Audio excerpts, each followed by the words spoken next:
Hello दोस्तों, आज हम लोग फिर उपस्थित हुए हैं एक मॉडल पेपर 2026 का भौतिक विज्ञान का 346 DU जो सॉल्व किया जा रहा था। इसका हाफ पेपर सॉल्व हो चुका है पिछले कक्षा में, और आज की क्लास में जहां से आगे प्रश्न शेष है उन प्रश्नों को हल किया जाएगा। तो देखिए, 5 का खा खंड तक हम सॉल्व करा चुके थे।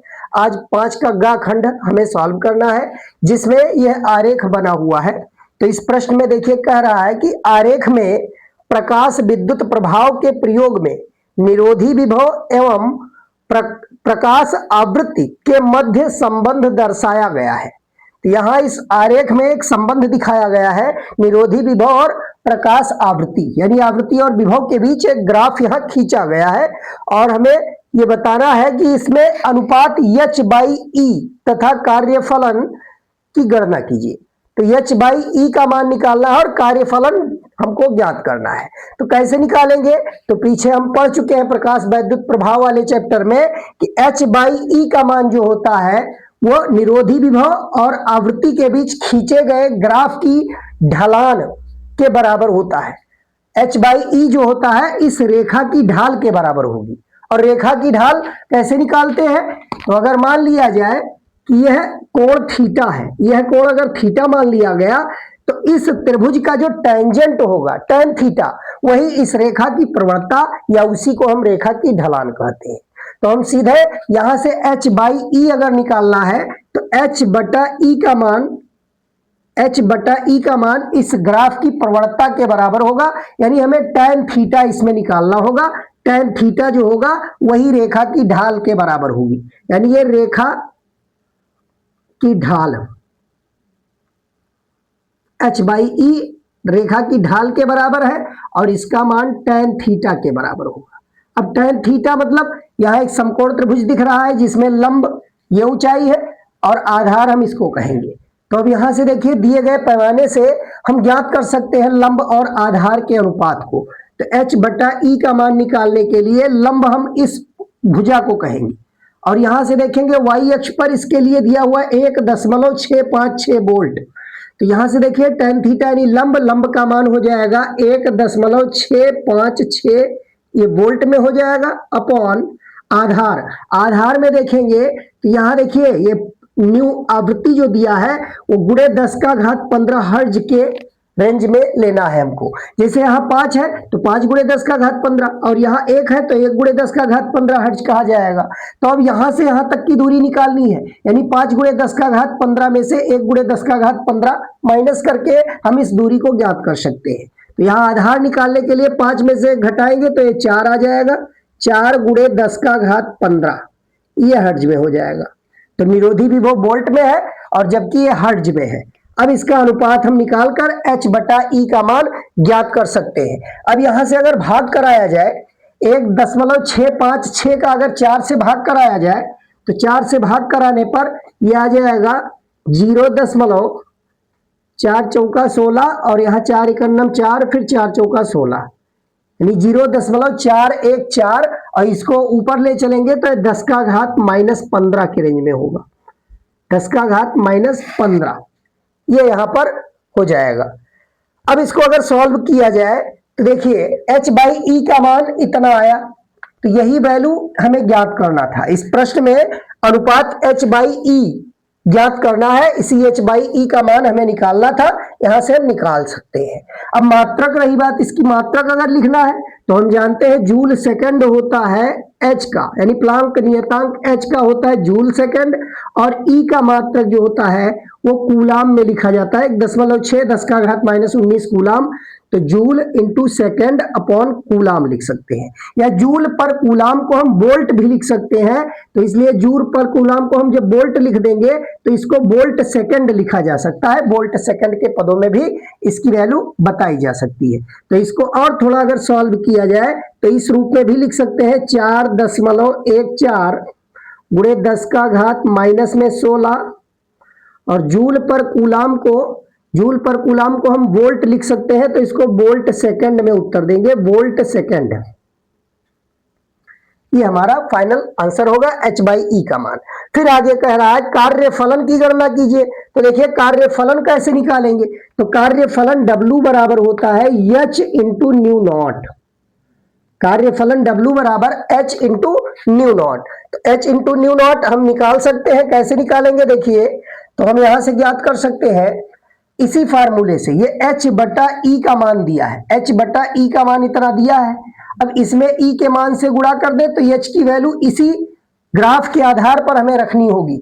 और न्यू नॉट का मान, तो न्यू नॉट वह न्यूनतम आवृत्ति होती है कि जिससे प्रकाश का इलेक्ट्रॉन उत्सर्जन हो सके, प्रकाश इलेक्ट्रॉनों का उत्सर्जन हो सके। तो यहां से हम देख सकते हैं इस ग्राफ के माध्यम से कि जो न्यू नॉट की वैल्यू होगी वो न्यू नॉट की वैल्यू 1 × 10⁻15 लिखा जाएगा।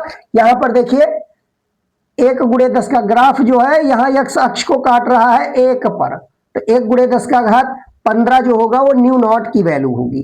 तो यहां से हम मान निकाल के रख सकते हैं, h का मान यहां से निकालेंगे तो h बराबर आ जाएगा 4.14 × 10⁻16 और इंटू ई से इसमें मल्टीप्लाई करना होगा। ई का मान 1.6 10⁻19 ये हो जाएगा। और न्यू नॉट का मान यहाँ ग्राफ से देखकर लिख सकते हैं, तो ये 1 × 10⁻15 ये हो जाएगा। तो इस प्रकार सारे वैल्यूज को हल करेंगे, सॉल्व करने पर देखिए क्या मिलेगा।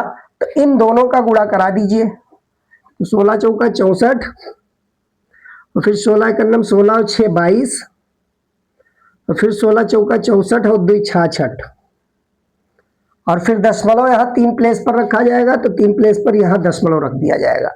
और 10 की घात देखा जाए तो 10 की घात देखिए यहाँ 15 है प्लस में और माइनस में 16 है, तो 15 में से 16 घटाएंगे -1 और -1 में -19 जुड़ेगा तो ये -20 घात के रूप में आएगा, -20।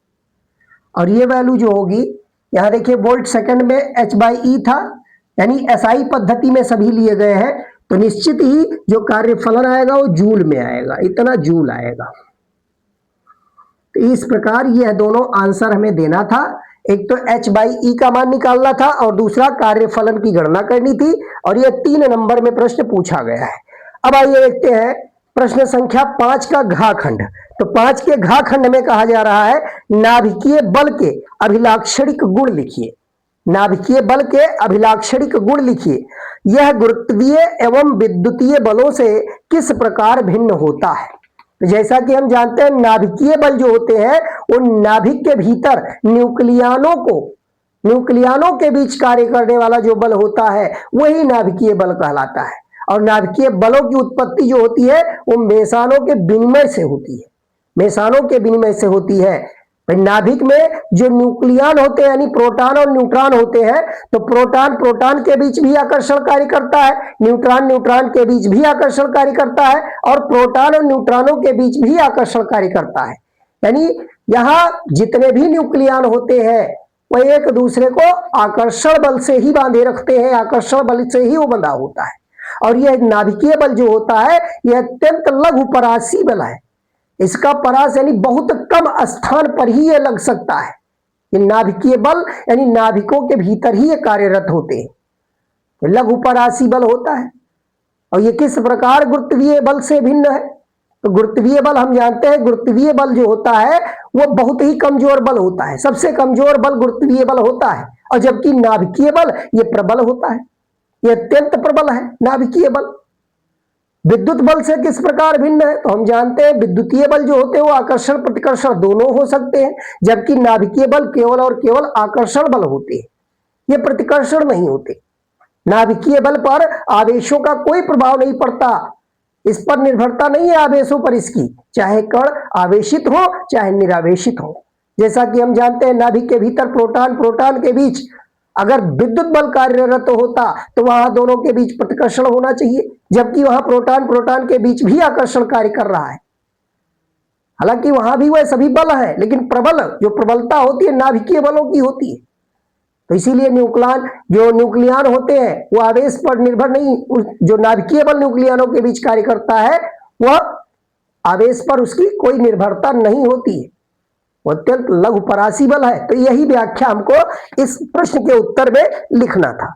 फिर देखिए 5 का अंगाखंड, तो 5 के अंगाखंड में कहा जा रहा है हाइड्रोजन परमाणु की n ऊर्जा स्तर की ऊर्जा, यानी हाइड्रोजन परमाणु की n ऊर्जा स्तर की ऊर्जा, यानी nवीं ऊर्जा स्तर की ऊर्जा दिया हुआ है माइनस में 13.6 upon n square electron volt, ये दिया हुआ है। प्रश्न संख्या 5 के अंगा की व्याख्या किया जा रहा है।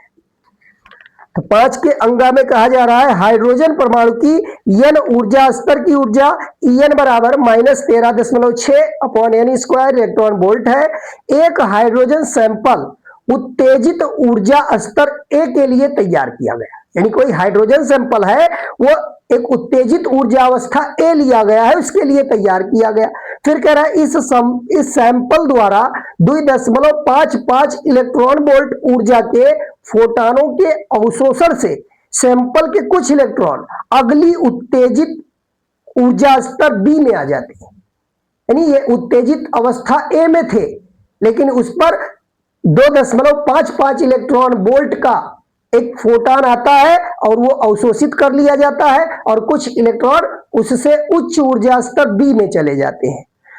फिर कह रहा है कि ऊर्जा स्तरों ए तथा बी की क्वांटम संख्याएं ज्ञात कीजिए, क्वांटम संख्याएं बतानी है। तो सबसे पहले हम हाइड्रोजन परमाणु के लिए ऊर्जा स्तर जो होते हैं उनको अगर खींच लिया जाए तो आसानी से हम इस प्रश्न का उत्तर दे सकते हैं। जैसे कि ये पहली ऊर्जा स्तर, ये दूसरी ऊर्जा स्तर, ये तीसरी ऊर्जा स्तर, ये चौथी ऊर्जा अवस्था। इस तरीके से ऊर्जा अवस्थाएं जब खींचते हैं तो उनके बीच की लगातार ऊर्जाओं का अंतर घटता जाता है। सबसे ज्यादा अंतर ये n बराबर 1 से होता है, n बराबर 1 है, ये n बराबर 2 है, n बराबर 3, n बराबर 4, n बराबर 5। तो इस तरीके से आगे असंख्य कक्षाएं होती हैं, n बराबर 6 कहा जाए। अब इन सभी ऊर्जा स्तरों के लिए इस सूत्र से हम ऊर्जा ज्ञात कर सकते हैं। n की वैल्यू 1 रखेंगे तो इस पहली ऊर्जा स्तर की ऊर्जा आ जाएगी माइनस में 13.6 इलेक्ट्रॉन वोल्ट। n बराबर 2 अगर रखा जाए तो 2 का स्क्वायर 4, 4 से इसको भाग करेंगे तो इस ऊर्जा स्तर की ऊर्जा आ जाएगी माइनस में 3.4 इलेक्ट्रॉन वोल्ट। और फिर यहाँ n की वैल्यू 3 रखेंगे तो 3 का स्क्वायर 9, और इसको 9 से अगर भाग किया जाए तो 9 से भाग करने पर यहाँ आ जाएगा 1.51, यानी माइनस में 1.51 इलेक्ट्रॉन वोल्ट। और फिर यहाँ n बराबर 4 रखेंगे तो ये 16 हो जाएगा, और 16 से भाग करने पर यह आ जाएगा माइनस में 0.85 इलेक्ट्रॉन वोल्ट। इसी प्रकार n बराबर जब 5 रखेंगे तो 25 से भाग करने पर, यहाँ 25 से जब भाग कराएंगे तो यहाँ आ जाएगा 0.544, माइनस में आएगा 0.544 इलेक्ट्रॉन वोल्ट, ये आ जाएगा। तो सबसे पहले हमें ऊर्जा स्तर की ऊर्जाओं को लिखना है। अब इसमें कहा जा रहा है कि दो उत्तेजित अवस्थाएं इस प्रकार से हैं कि जिनके बीच ऊर्जा अंतर 2.55 इलेक्ट्रॉन वोल्ट का है। तो कौन सी इसमें हमें छांटना है कि कौन सी दो उत्तेजित अवस्था, उत्तेजित अवस्था मतलब ये मूल ऊर्जा स्तर ग्राउंड स्टेट है, इसके ऊपर जितनी भी है वो सभी उत्तेजित अवस्थाएं हैं, इसको हम उत्तेजित अवस्थाएं कहेंगे।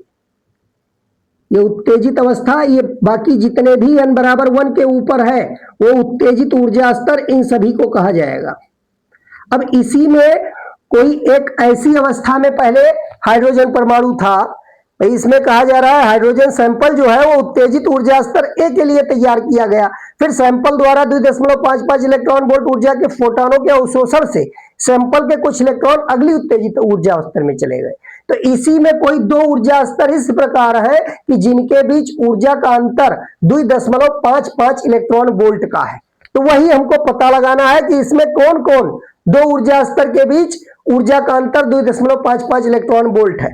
तो अगर देखा जाए n बराबर 2 और n बराबर 4, यानी यहां पहले अगर इस प्रकार से सैंपल यहां के लिए तैयार किया गया और इसकी ऊर्जा कितनी है माइनस में 3.4 इलेक्ट्रॉन वोल्ट और इसकी ऊर्जा है माइनस में 0.85 इलेक्ट्रॉन वोल्ट। अब इसको अगर 2.55 इलेक्ट्रॉन वोल्ट ऊर्जा और मिल जाए तो ये सीधा यहां पहुंच जाएगा, 2.55 इलेक्ट्रॉन वोल्ट ऊर्जा के फोटॉन का अवशोषण करके ये n बराबर 2 से 4 में गया होगा। अब यहां देखिए इसमें 2.55 अगर जोड़ा जाए तो इसके बराबर आना चाहिए, या इनका अंतर देखा जाए, इनका अंतर तो 2.55 का अंतर इनका होगा, निश्चित रूप से देख सकते हैं। तो यहां देखिए -3.4 से ये -0.85 में जा रहा है, तो बड़ी संख्या इसको कहा जाएगा। तो -0.85 में से हमें घटाना है माइनस में 3.4, और यहां देखिए माइनस माइनस प्लस हो जाएगा। अगर इसको घटाया जाए तो ये प्लस में 3.4 बन जाएगा, जबकि माइनस में 0.85। अब इनका अंतर अगर लिया जाए तो ये 2.55 इलेक्ट्रॉन वोल्ट का अंतर यहां से हमको मिल रहा है। तो यहां से इस गणना से हमें क्या मालूम चल रहा है कि जो 2.55 इलेक्ट्रॉन वोल्ट ऊर्जा हाइड्रोजन सैंपल को मिला है वो n बराबर 2 में पहले था, और 2 में जब इसको 2.55 इलेक्ट्रॉन वोल्ट ऊर्जा मिला तब ये n बराबर 4 में पहुंच गया। यानी ये ऊर्जा स्तर हम इसको कहेंगे A है। A के लिए तैयार किया गया था और 2.55 इलेक्ट्रॉन वोल्ट ऊर्जा मिला, तो ये B में यानी इस ऊर्जा स्तर में पहुंच गया है। इसको n बराबर 4 को हम B कहेंगे और n बराबर 2 को A कहेंगे। तो यही हमको पता लगाना था। इसमें हमें क्वांटम संख्याएं ज्ञात करनी थी, ऊर्जा स्तरों A तथा B की क्वांटम संख्याएं ज्ञात करनी थी। तो यहां से हमें क्या मालूम चल गया कि ऊर्जा स्तर A की क्वांटम संख्या n बराबर 2 है। ऊर्जा स्तर A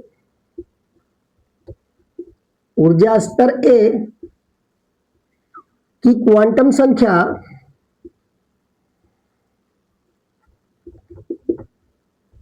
ये 2 है, तथा ऊर्जा स्तर B की क्वांटम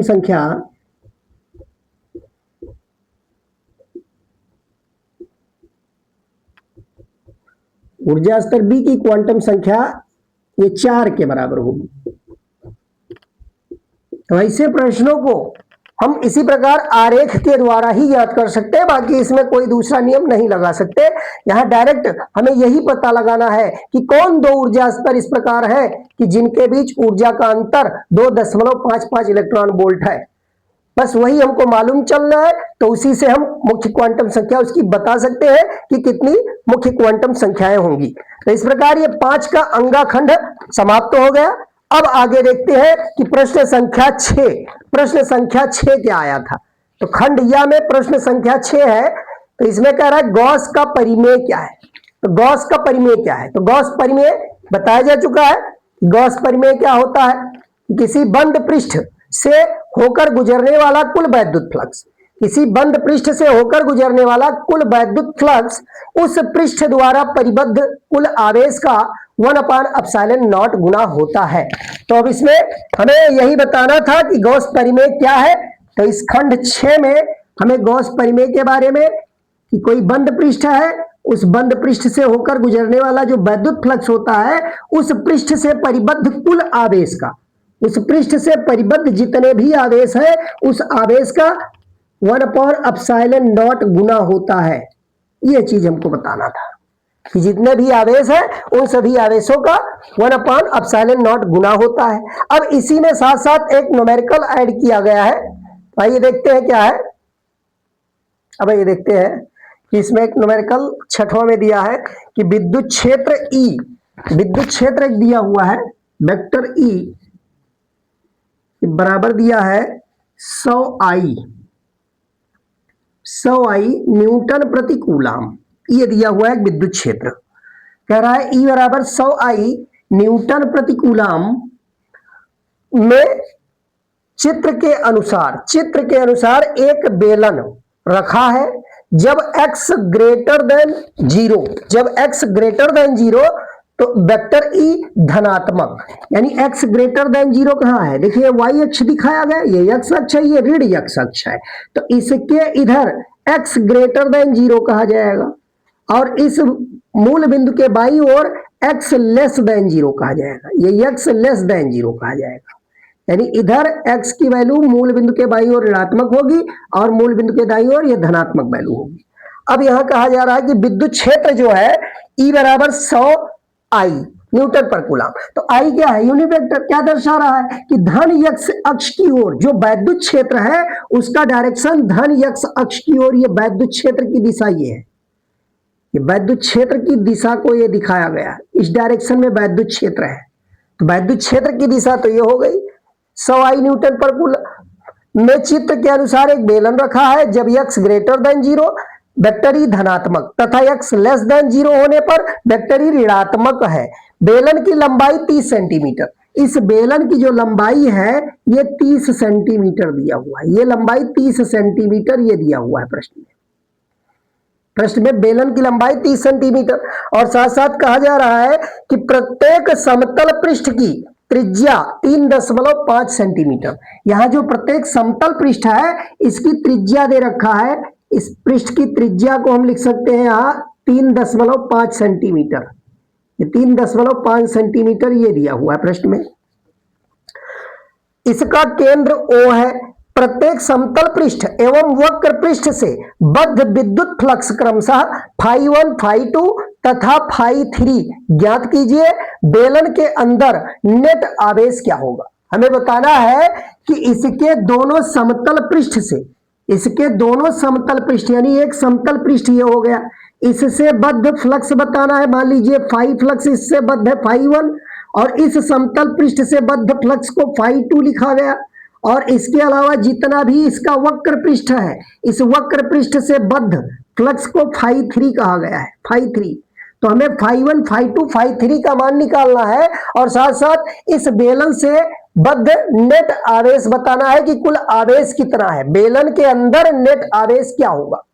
तो यहां देखिए कोई आवेश बेलन के भीतर नहीं है, यह एक वैद्युत क्षेत्र में बेलन रखा हुआ है। प्रश्न में क्या कहा जा रहा है कि यह एक समान वैद्युत क्षेत्र है जिसकी दिशा धन x अक्ष की ओर है, उस वैद्युत क्षेत्र में यह बेलन रखा गया है।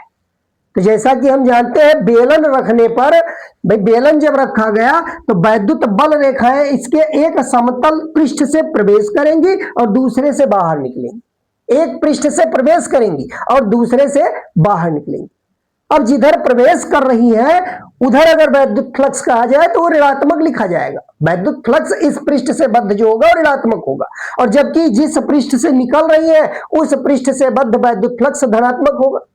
तो हम यहाँ समतल पृष्ठ φ1 φ2 से अगर देखा जाए तो φ1 φ2 से जो क्षेत्रफल की दिशा है, यानी इस समतल पृष्ठ के क्षेत्रफल की दिशा ये वैद्युत क्षेत्र की दिशा में है। φ1 की वैल्यू अगर निकालना है तो φ1 की वैल्यू अगर निकालना है तो φ1 बराबर हम लिख सकते हैं EA cos 0, EA cos 0 degree ये हो जाएगा, क्योंकि इस पृष्ठ से वैद्युत क्षेत्र की दिशा और इसके क्षेत्रफल की दिशा ये दोनों के बीच कोण 0 डिग्री। तो यहां से φ1 अगर निकाला जाए तो φ1 बराबर आ जाएगा EA। और इस पृष्ठ की अगर बात की जाए तो देखिए इस पृष्ठ के क्षेत्रफल की दिशा x डैश की ओर है, जबकि वैद्युत क्षेत्र की तीव्रता की दिशा उसके ठीक अपोजिट है, यानी दोनों के बीच जो एंगल होगा वो 180 डिग्री होगा। तो यहां से अगर φ2 की वैल्यू निकाले तो ये हो जाएगा EA cos 180 अंश, और cos 180 अंश का मान -1 होता है, इसलिए इसको हम -EA कह सकते हैं, -EA। और जबकि फाई की वैल्यू बतानी है तो फाई इसके वक्र पृष्ठ से होकर, तो जैसा कि हम जानते हैं अगर इसके वक्र पृष्ठ पर कोई क्षेत्रफल लिया जाए, इसके वक्र पृष्ठ पर कोई क्षेत्रफल लिया जाए तो उस क्षेत्रफल का जो डायरेक्शन होगा वो लंबवत हो जाएगा, वैद्युत क्षेत्र की दिशा के ठीक लंबवत होगा। भाई वैद्युत क्षेत्र इसके वक्र पृष्ठ के प्रत्येक बिंदु पर वैद्युत क्षेत्र x अक्ष के डायरेक्शन में है, और जबकि क्षेत्रफल की दिशा उसके ठीक लंबवत होगी। तो यहाँ 90 डिग्री पर होगा। फाई जब हम ज्ञात करेंगे तो फाई में हम लिख सकते हैं E और A के बीच कोण जो होगा वो 90 डिग्री होगा, तो ये cos 90 लिखा जाएगा। और cos 90 का मान 0 होने के कारण फाई की वैल्यू हो जाएगी 0। cos 90 0 है, इसलिए यहाँ EA की वैल्यू चाहे जो हो, cos 90 0 होने के कारण ये फाई की वैल्यू ये आ जाएगी 0 के बराबर। अब यहां से हमको φ1 φ2 पहले निकालना है, तो यहां देखिए E की वैल्यू यहां से अगर परिमाण लिया जाए इसका तो 100i ये वेक्टर रूप में दिया है, यहां से अगर इसका मैग्नीट्यूड ले लिया जाए E की बात करें तो इस वेक्टर E का जो परिमाण होगा E ये 100 न्यूटन पर कूलाम लिखा जाएगा, 100 न्यूटन पर कूलाम। ये 100 न्यूटन पर कूलम के बराबर होगा, क्योंकि आई यूनिट वेक्टर है, इसका परिमाण 1 होता है, तो इसलिए, और ए निकालना है, तो ए देखिए कैसे निकालेंगे, समतल पृष्ठ का क्षेत्रफल, तो समतल पृष्ठ का क्षेत्रफल ए निकालने के लिए यहां से देखिए हम निकाल सकते हैं, ई की वैल्यू हम इसमें रख देंगे 100 न्यूटन पर कूलम इंटू ए मतलब इस समतल पृष्ठ की बात की जा रही है, तो समतल पृष्ठ इसका वृत्तीय होगा और वृत्त का क्षेत्रफल होता है पाई आर स्क्वायर, तो पाई इंटू आर, आर की वैल्यू यहाँ 3.5 सेंटीमीटर में दिया है, तो इसको हम लिख सकते हैं 3.5 गुणे 10 का घात -2 और इसका स्क्वायर हो जाएगा पाई आर स्क्वायर के रूप में। अब इसको सॉल्व करना है, इसको सॉल्व करके हम आंसर यहां से निकाल सकते हैं, तो देखिए क्या आंसर आएगा, फाई 1 हम यहीं से कैलकुलेट कर ले, तो इसको 10 का घात 2 लिख सकते हैं, 100 को 10 का घात 2 के रूप में बदल सकते हैं, हम यहां से 10 का घात 2 इसको ये लिख सकते हैं, और साथ में पाई की वैल्यू, तो पाई की वैल्यू इसमें हम 22/7 के रूप में भी लिख सकते हैं, 22/7, और साथ में यहां देखिए क्या मिलेगा, 3.5 गुणे 3.5 दो बार कर सकते हैं, स्क्वायर के रूप में है, और फिर 10 का घात -2 का स्क्वायर करेंगे तो 10 का घात -4 आ जाएगा। अब इस पूरे को हम सॉल्व करेंगे, यहां से देखिए क्या रिजल्ट मिलेगा, तो इसको अगर हम कैंसिल करना चाहें तो यहां देखिए 7 से 35 कैंसिल तो हो जाएगा, लेकिन पॉइंट हटाना पड़ेगा, तो यहां देखिए 7 × 7 और इसको 7 × 5 35 करेंगे, लेकिन ये 0.5 यहाँ आएगा, 0.5 ये आ जाएगा।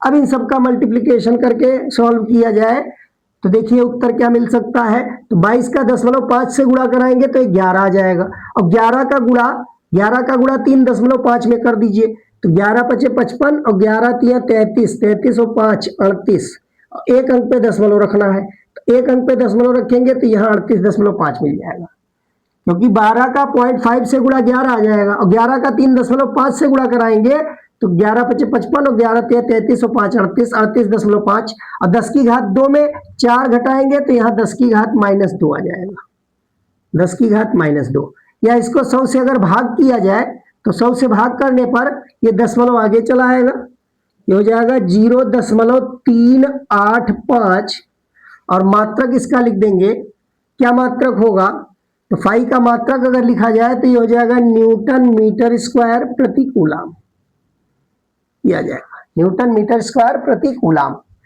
तो यही वैल्यू फाई 2 में अगर लिखा जाए तो देखिए -e है, फाई 2 निकालेंगे तो यही चीज सॉल्व करेंगे तो यही चीज हम माइनस में हमको प्राप्त होगा, तो फाई 2 में यही वैल्यू माइनस में आएगी 0.385 न्यूटन मीटर स्क्वायर पर कूलम, ये आ जाएगा, और ये 0 हो चुका है, तो हमको फाई 1, फाई 2 और फाई की वैल्यू निकालनी थी, जो कि यहाँ हमें दिखाई दे रहा है, ये सारे वैल्यूज प्राप्त हो गए। अब साथ में कह रहा है इससे बद्ध आवेश, कितने आवेश हैं, प्रश्न में कह रहा है बेलन के अंदर नेट आवेश क्या होगा, तो जैसा कि एक समान वैद्युत क्षेत्र में रखा हुआ है, कोई आवेश इसके भीतर नहीं है, तो यहाँ अगर देखा जाए परिणामी फ्लक्स की गणना की जाए तो परिणामी फ्लक्स इसका 0 होगा, क्योंकि इन सभी फ्लक्सों को अगर जोड़ा जाए तो टोटल इसका परिणामी वैद्युत फ्लक्स जो होगा वो 0 हो जाएगा, इन तीनों का योग 0 के बराबर आएगा। तो रिजल्टेंट अगर निकाला जाए,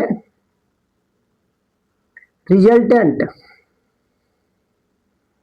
फाई रिजल्टेंट, तो ये अगर तीनों को जोड़ा जाए फाई 1 + फाई 2 + फाई, ये टोटल आएगा 0।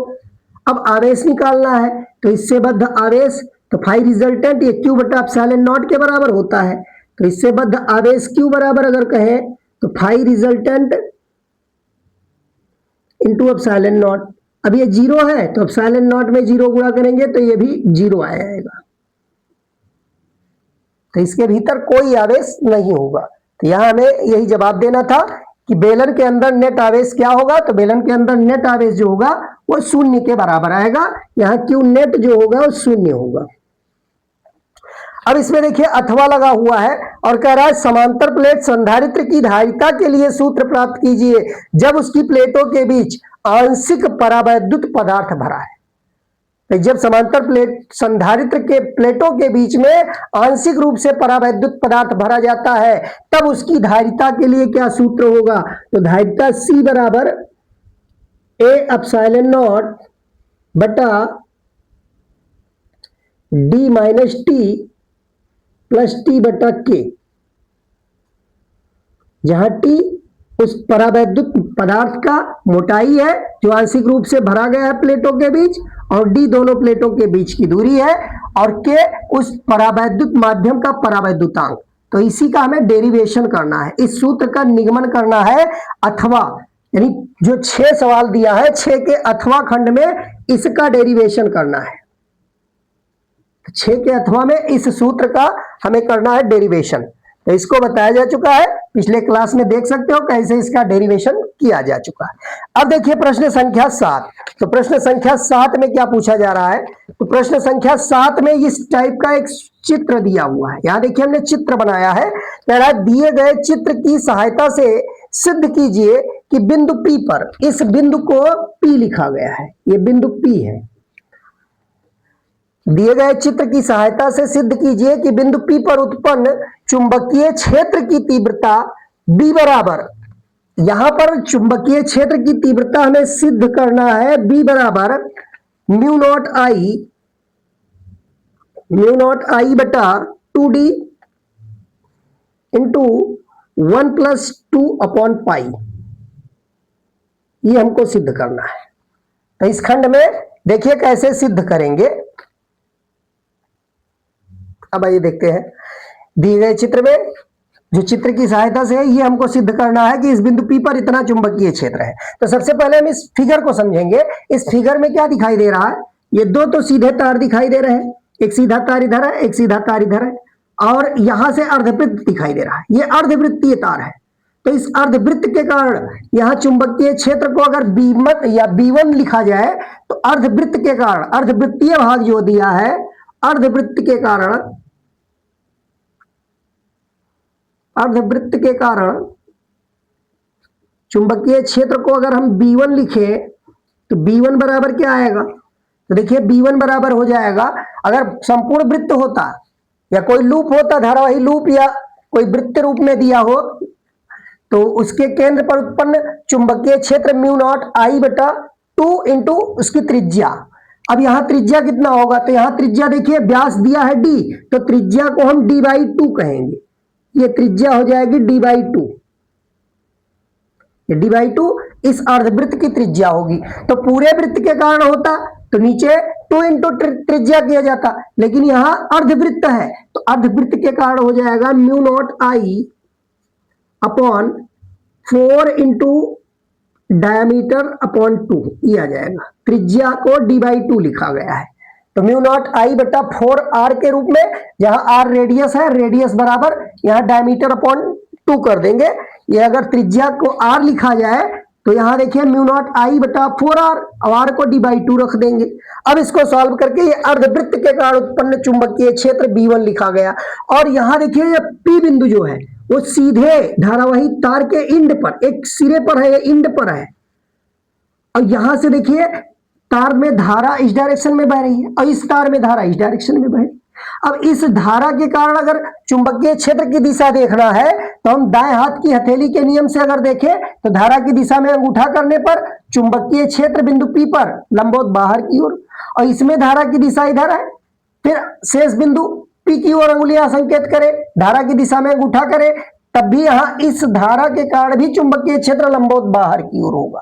और इस अर्धवृत्त के कारण अगर कहा जाए तो अर्धवृत्त के कारण भी जो चुंबकीय क्षेत्र उत्पन्न होगा उसकी दिशा भी बाहर की ओर होगी। यानी 3 भाग में इसको देखा जा सकता है, ये B1 और इसके कारण उत्पन्न चुंबकीय क्षेत्र B2, अर्धवृत्त के कारण B3।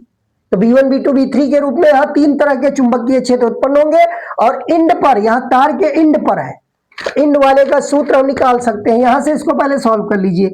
अर्धवृत्त के कारण उत्पन्न चुंबकीय क्षेत्र यहां हमने पहले B1 लिख दिया है, तो B1 इसको निकाला गया, तो इसको 2 से 4 को काटेंगे तो ये आ जाएगा mu naught I upon 2D, ये अर्धवृत्त के कारण हो जाएगा। और फिर सीधे तार के सिरे पर है, यहां सीधे तार के सिरे पर, तो जितनी दूरी इस तार के सिरे से है उतनी ही दूरी इस तार के सिरे से है, तो इसके कारण जो चुंबकीय क्षेत्र होगा उत्पन्न वो बिल्कुल बराबर होगा।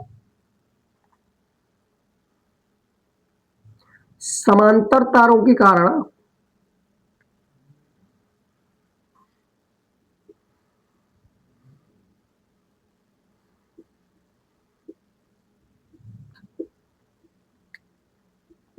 समांतर सीधे तारों के कारण जो चुंबकीय क्षेत्र है उसको अगर B2 और B3 लिखे तो B2 और B3 तो ये दोनों ही बराबर होंगी क्योंकि बराबर दूरी पर है और ये तार के इंड में है तो इंड वाला फार्मूला बताया जा चुका है म्यू नॉट अपॉन 4 पाई आई बटा आर।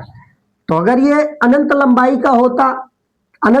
का होता तो उसके समीप उत्पन्न चुंबकीय क्षेत्र के लिए सूत्र mu naught upon 2 pi I by R कहा गया, लेकिन यहाँ सीमित लंबाई का है, ये तार सीमित लंबाई का है, इसके एक सिरे पर हमें निकालना है वैद्युत चुंबकीय क्षेत्र।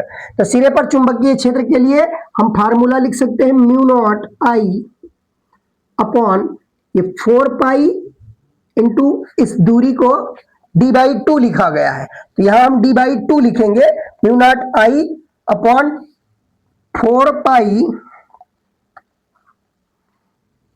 आई बाई आर, आर को हम यहां d/2 कर देंगे, d/2 ये हो जाएगा। अब इसको सॉल्व कर लीजिए, तो इसको सॉल्व करने पर यहां 2 से ये 4 कैंसिल करेंगे, 2 आ जाएगा, तो B2 और B3 ये दोनों ही परिमाण में बराबर ही होंगे, म्यू नॉट आई अपॉन नीचे हो जाएगा 2 पाई डी, ये मिल जाएगा। तो B2 B3 मिल गया। अब हम यहां नेट चुंबकीय क्षेत्र निकाल लेंगे। अतः बिंदु P पर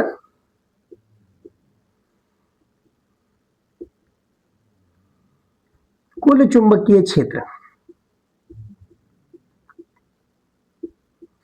कुल चुंबकीय क्षेत्र B बराबर, तो तीनों चुंबकीय क्षेत्र का दिशा जो है वो लंबवत बाहर ही है, इसलिए हम तीनों का योग कर देंगे, B1 B2 B3 इन तीनों का योग करेंगे और इसको B के बराबर कर लेंगे। अब इसी को सॉल्व करना है, B बराबर, तो B1 का मान है mu naught I upon 2D और B2 का मान और B3 का मान बराबर है, तो mu naught I upon 2 pi D और यहां भी mu naught I upon 2 pi D. अब इनको सॉल्व करिए, तो ये दोनों सेम राशियां हैं, इनको आपस में जोड़ा जा सकता है। देखिए हम क्या लिख सकते हैं, यहां तो हो जाएगा mu naught I upon 2D और ये दोनों सेम राशि है तो इसी को हम डबल कर लेंगे, 2 into mu naught I upon 2 pi D. अब इसमें कॉमन देखिए mu naught I upon 2D दोनों में कॉमन है, mu naught I upon 2D, इसको कॉमन ले लेंगे तो यहां आ जाएगा 1 प्लस इसमें ऊपर 2 बच रहा है, नीचे पाई बच रहा है, तो यही हमको सिद्ध करना है। देखिए यहां जो सिद्ध करना था mu naught I upon 2D 1 plus 2 upon pi, तो यही चीज हमको सिद्ध करके दिखाना था। बस इसको 3 भागों में चित्र को देखकर और प्रत्येक भाग के कारण उत्पन्न चुंबकीय क्षेत्र निकालेंगे और चुंबकीय क्षेत्र की दिशाएं सब एक ही डायरेक्शन में होने के कारण कुल चुंबकीय क्षेत्र तीनों चुंबकीय क्षेत्र के योग के बराबर होगा। इस प्रकार ये 7वां प्रश्न समाप्त हुआ। अब इसी 7वें प्रश्न के 8वां खंड में देखिए एक प्रश्न दिया है कि त्रिज्य चुंबकीय क्षेत्र से क्या तात्पर्य है। उपयुक्त चित्र की सहायता से चल कुंडली धारामापी की कार्यविधि स्पष्ट कीजिए। एक धारामापी को एक एमीटर तथा एक वोल्टमीटर में किस प्रकार परिवर्तित किया जा सकता है। ये चल कुंडली धारामापी से जुड़ा हुआ प्रश्न है और पिछले क्लास में यानी पिछले मॉडल पेपर जो सॉल्व कराया गया था उसमें इस पर विस्तृत रूप से समझाया जा चुका है कि त्रिज्य चुंबकीय क्षेत्र क्या होता है। इस प्रकार का चुंबकीय क्षेत्र हो, किसी कुंडली पर या किसी कुंडली के तल पर इस प्रकार चुंबकीय क्षेत्र आ रहा हो कि प्रत्येक एंगल से उसके तल पर वो लंबवत गिरे, चुंबकीय बल रेखाएं जो हो वो तल पर लंबवत आ रही हो, तो उसी के लिए चुंबकीय ध्रुवखंड को अवतलाकार काटा जाता था कि अधिकतम बलाघूर्ण आरोपित हो सके। तो ये पिछले कक्षा में बताया जा चुका है और चल कुंडली धारामापी के हम क्रियाविधि को भी पीछे बता चुके हैं। अब यहाँ इसमें हमें बताना है धारामापी को एमीटर तथा वोल्टमीटर में किस प्रकार परिवर्तित करते हैं। जैसा कि हम जानते हैं कि जो धारामापी होता है वह किसी वैद्युत परिपथ में श्रेणी क्रम में जोड़ा जाता है और वह धारा के संसूचन में प्रयुक्त होता है। अब उसको एमीटर में बदलना है, तो एमीटर क्या है, तो एमीटर एक ऐसा मापक यंत्र है जो किसी परिपथ में श्रेणी क्रम में जोड़ा जाता है और परिपथ में बहने वाली धारा को सीधे एम्पियर में नापता है। जबकि वोल्टमीटर ये परिपथ में समांतर क्रम में जोड़ा जाता है और ये किसी दो बिंदुओं के बीच विभव को नापने के काम आता है।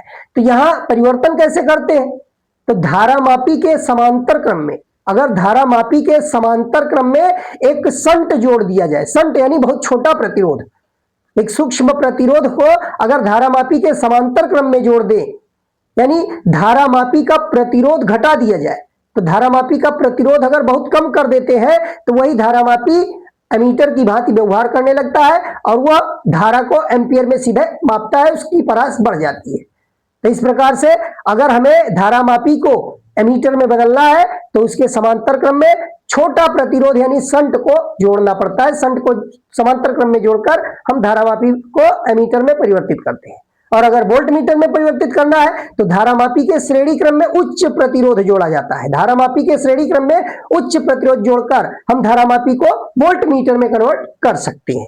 तो यह बातें यहां बतानी थी। अब देखिए प्रश्न संख्या 8।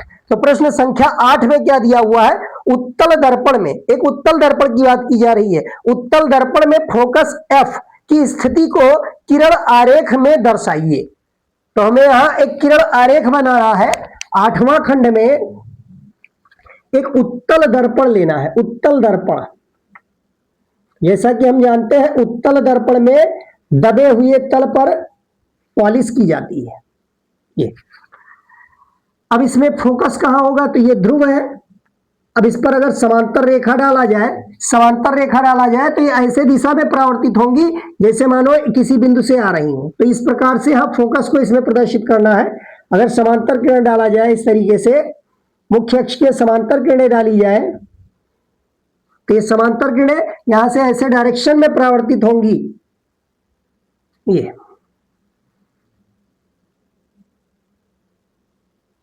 इस तरीके से पीछे बढ़ाने पर जिस बिंदु से आती हुई प्रतीत होती है वही इसका फोकस कहलाता है। यहां इसमें कहा जा रहा था उत्तल दर्पण में फोकस F की स्थिति को किरण आरेख में दर्शाइए। तो ये F की स्थिति किरण आरेख में दर्शाया जा सकता है और यहां ध्रुव से मुख्य फोकस तक की दूरी को ही हम फोकस दूरी स्मॉल f लिखते हैं। यही स्मॉल f फोकस दूरी कहलाएगी। यहां से इसकी दूरी जो होगी वो स्मॉल f फोकस दूरी कही जाएगी। अब बताना है कि 2 मीटर फोकस दूरी के उत्तल दर्पण के सामने, ये 2 मीटर फोकस दूरी का अगर कोई फोकस दूरी 2 मीटर ले लिया जाए उत्तल दर्पण का, तो 2 मीटर फोकस दूरी के दर्पण के उत्तल दर्पण के सामने एक लड़का कितनी दूरी पर खड़ा हो, कितनी दूरी पर खड़ा हो जिससे उसके प्रतिबिंब की ऊंचाई वास्तविक ऊंचाई की आधी हो। प्रतिबिंब की ऊंचाई वास्तविक ऊंचाई की आधी हो, यानी प्रतिबिंब की ऊंचाई वास्तविक ऊंचाई की आधी का मतलब क्या हुआ कि उसका आवर्धन जो हो, आवर्धन तो 1/2 का हो, आवर्धन 1/2 का हो। यहां से हम किस तरीके से निकालेंगे, रेखीय आवर्धन का एक फार्मूला पढ़ चुके हैं, प्रतिबिंब की लंबाई बटा वस्तु की लंबाई, और यह बराबर होता है माइनस में v/u के। रेखीय आवर्धन m बराबर y2 बटा y1 और ये बराबर होता है माइनस v/u के। और यहां देखिए कहा जा रहा है कि जो आवर्धन है 1/2 का है। प्रश्न में कहा जा रहा है कि जिससे उसके प्रतिबिंब की ऊंचाई वास्तविक ऊंचाई की आधी हो, यानी जितना लड़के की ऊंचाई है उसका आधा ऊंचाई का प्रतिबिंब बन रहा है। तो यानी आवर्धन जो है वह 1/2 का मिल रहा है। तो यहां अगर हम आवर्धन को 1/2 रख दें, ये बराबर 1/2 कर दें और फिर इसको सॉल्व करें, तो यहां से v बराबर देखिए क्या आएगा। इन दोनों को अगर सॉल्व किया जाए तो v की वैल्यू यहां से हमको मिल जाएगी माइनस में u/2। v की वैल्यू माइनस में u/2 आ जाएगा। और फिर हमें निकालना क्या है कि इस दर्पण के सामने लड़का कितनी दूरी पर खड़ा हो, कितनी दूरी पर खड़ा हो कि जिससे उसकी प्रतिबिंब की ऊंचाई वास्तविक ऊंचाई की आधी हो।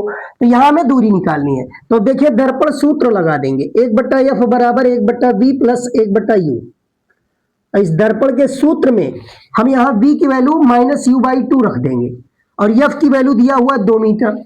यहां से सॉल्व करेंगे, ये 2 हो जाएगा और 1/v करेंगे तो माइनस 2/u हो जाएगा और प्लस 1/u। इसको सॉल्व किया जाए तो यहां देखिए ये प्लस में 1/u, ये माइनस में 2/u।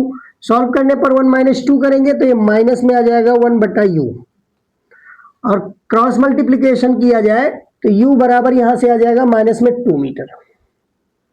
ये हमको रिजल्ट मिल जाएगा। यानी लड़का उस दर्पण से 2 मीटर दूरी पर हो, यानी दर्पण के ठीक सामने। ऋणात्मक क्यों आ रहा है कि दर्पण के सामने लड़का 2 मीटर की दूरी पर होना चाहिए। अगर यहाँ 2 मीटर की दूरी पर लड़का है, दर्पण के सामने 2 मीटर की दूरी पर अगर लड़का है, तो इस लड़के का जो प्रतिबिंब होगा वो उसकी वास्तविक ऊंचाई से आधा होगा। तो यही इसका आंसर हमें निकालना था, कितनी दूरी पर लड़का खड़ा हो कि उसके प्रतिबिंब की ऊंचाई उसके वास्तविक ऊंचाई की आधी हो। अब देखिए अगला, इसी 8वां के प्रश्न में अथवा करके एक दिया हुआ है प्रश्न संख्या 8 में ही एक अथवा करके दिया हुआ है और उसमें कहा गया है तरंगाग्र। तरंगाग्र क्या होते हैं? हाइगेंस सिद्धांत से तरंगों के अपवर्तन की व्याख्या कीजिए।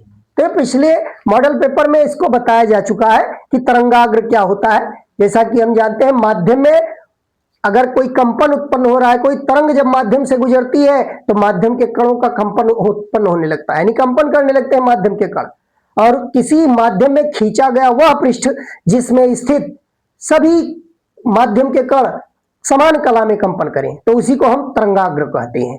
और तरंगाग्र की परिभाषा बताई जा चुकी थी और ये इसमें हमने अपवर्तन की व्याख्या भी किया है। हाइगेंस के द्वितीय तरंगिका सिद्धांत के आधार पर अपवर्तन की व्याख्या, परावर्तन की व्याख्या ये पिछली कक्षाओं में हम पढ़ चुके हैं, तो इसको अब यहाँ डेरिवेशन नहीं बताया जाएगा। अब देखिए 9वां खंड, 9वां प्रश्न क्या है? शुद्ध अर्धचालक से पी टाइप तथा एन टाइप क्रिस्टल किस प्रकार बनाए जाते हैं?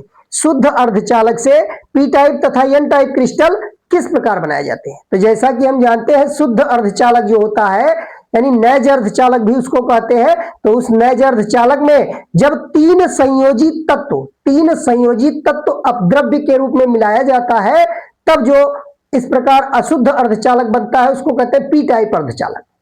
और जब किसी शुद्ध अर्धचालक क्रिस्टल में 5 संयोजित तत्व अपद्रव्य के रूप में मिलाया जाता है तो इस प्रकार अशुद्ध अर्धचालक को हम एन टाइप अर्धचालक कहते हैं। तो यही यहां बताना था एन टाइप क्रिस्टल किस प्रकार बनाया जाता है और पी टाइप किस प्रकार बनाया जाता है। तो निज अर्धचालक या शुद्ध अर्धचालक में 3 संयोजी तत्व अपद्रव्य के रूप में अपमिश्रित करने पर प्राप्त हमको अर्धचालक होगा जो वह पी टाइप अर्धचालक कहा जाएगा, और 5 संयोजी तत्व अपद्रव्य के रूप में मिश्रित करने पर हमको एन टाइप अर्धचालक प्राप्त होगा। और फिर कह रहा है इसमें 0.65 इलेक्ट्रॉन वोल्ट बैंड गैप वाले जर्मेनियम से एक इलेक्ट्रॉन कोटर युग्म उत्पन्न करने के लिए आवश्यक विद्युत चुंबकीय तरंग की अधिकतम तरंगदैर्घ्य ज्ञात कीजिए। यानी यहां बैंड गैप है 0.65 इलेक्ट्रॉन वोल्ट। तो बैंड गैप यानी एनर्जी दिया हुआ है, ऊर्जा अंतराल, संयोजी बैंड और चालन बैंड के बीच का जो ऊर्जा अंतराल है वो 0.65 इलेक्ट्रॉन वोल्ट का है।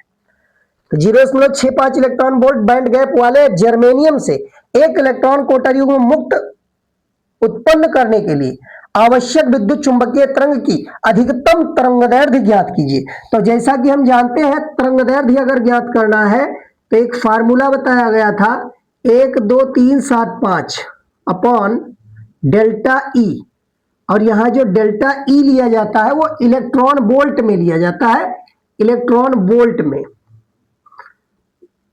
तब ये आता है लैम्डा की वैल्यू एंगस्ट्रॉम में। 12375 बटा डेल्टा ई इलेक्ट्रॉन वोल्ट में रख देंगे तो ये सीधे एंगस्ट्रॉम में हमको तरंगदैर्घ्य मिल जाएगा। यहाँ डेल्टा ई दिया हुआ है, मान रख देना है केवल बस। 12375 को 0.65 से भाग करेंगे तो इसको भाग कराने पर इसका रिजल्ट लगभग 19,038 के आसपास आएगा। 19,038 एंगस्ट्रॉम ये आ जाएगा। यही हमको यहाँ बताना था कि अगर 0.65 इलेक्ट्रॉन वोल्ट बैंड गैप वाला कोई जर्मेनियम है तो उससे एक इलेक्ट्रॉन कोटर युग्म उत्पन्न करने के लिए आवश्यक विद्युत चुंबकीय तरंग की अधिकतम तरंगदैर्घ्य ये 19,038 एंगस्ट्रॉम होगा। अब देखिए इसी में एक अथवा करके खंड दिया हुआ है, 9वां में ही एक अथवा खंड दिया है। ताप बढ़ाने पर धातुओं तथा अर्धचालकों की चालकता किस प्रकार परिवर्तित होती है? तो जैसा कि हम जानते हैं ताप बढ़ाने पर धातुओं का प्रतिरोध बढ़ता है, और धातुओं का अगर प्रतिरोध बढ़ता है तो उसकी चालकता घटती है।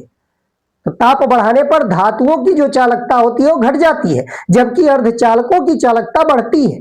ताप बढ़ाने पर अर्धचालकों की चालकता बढ़ती है। फिर कह रहा है निम्नलिखित डाटा से एक डाटा दिया है, एन टाइप अर्धचालक की चालकता की गणना कीजिए। एक एन टाइप अर्धचालक है, उसकी चालकता हमें बतानी है।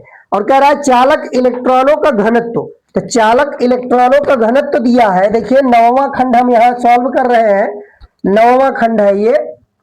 तो 9वां खंड में यहां दिया हुआ है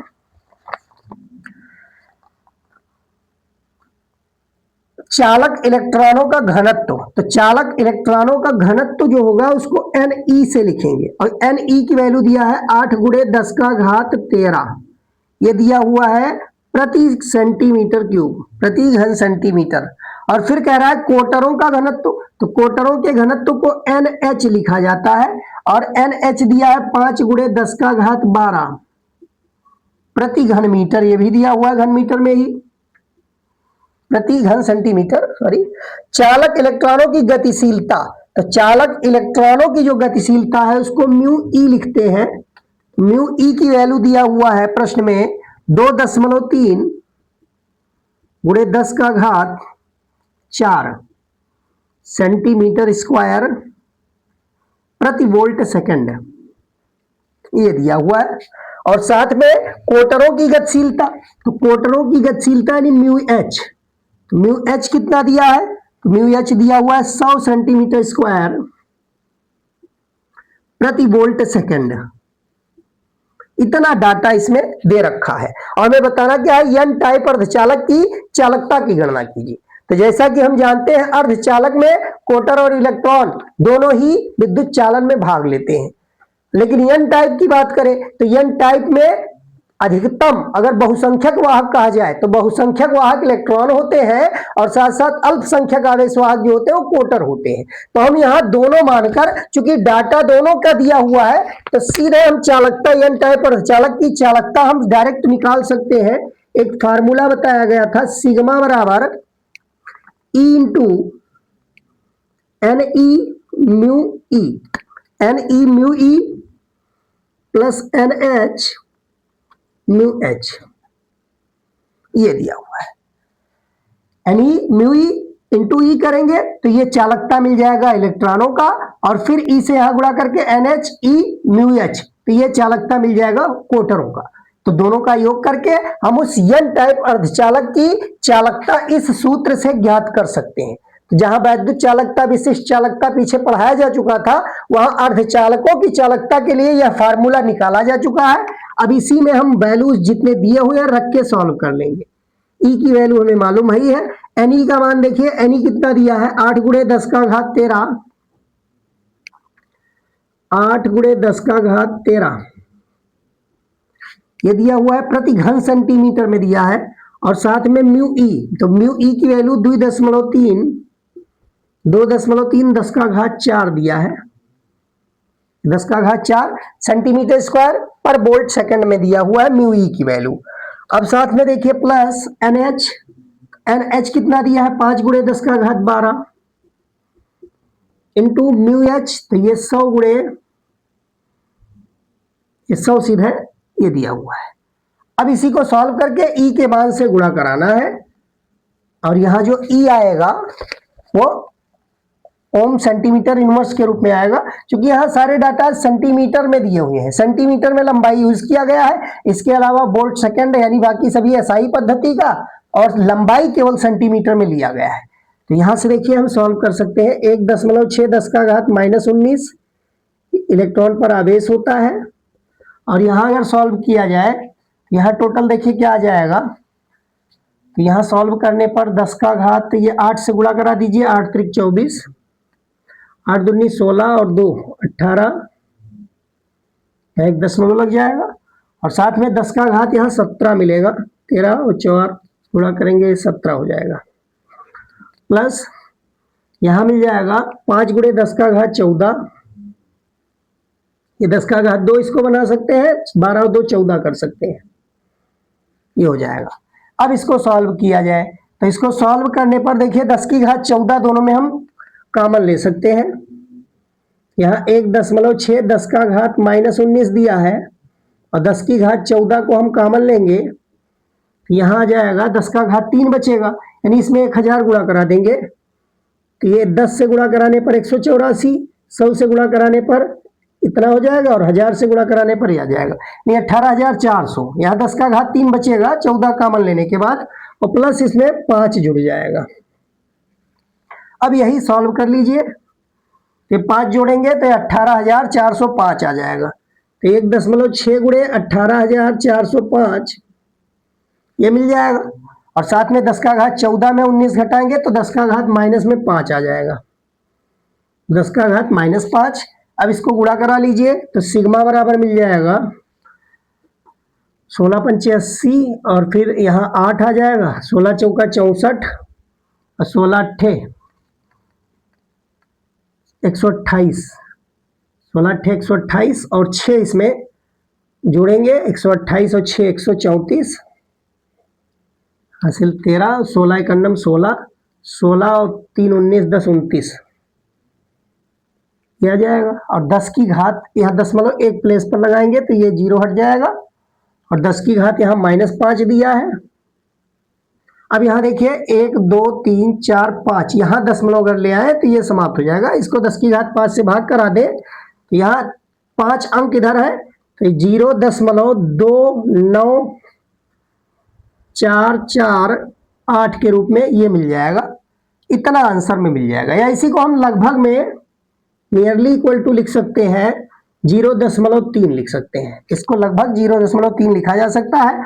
और मात्रक इसका क्या लिखेंगे, ओम इंटू सेंटीमीटर इनवर्स, ये आ जाएगा। तो इस प्रकार ये 9वां का यह सॉल्व हो रहा है पूरा, और यह अथवा खंड वाला भी इसमें कंप्लीट हो रहा है।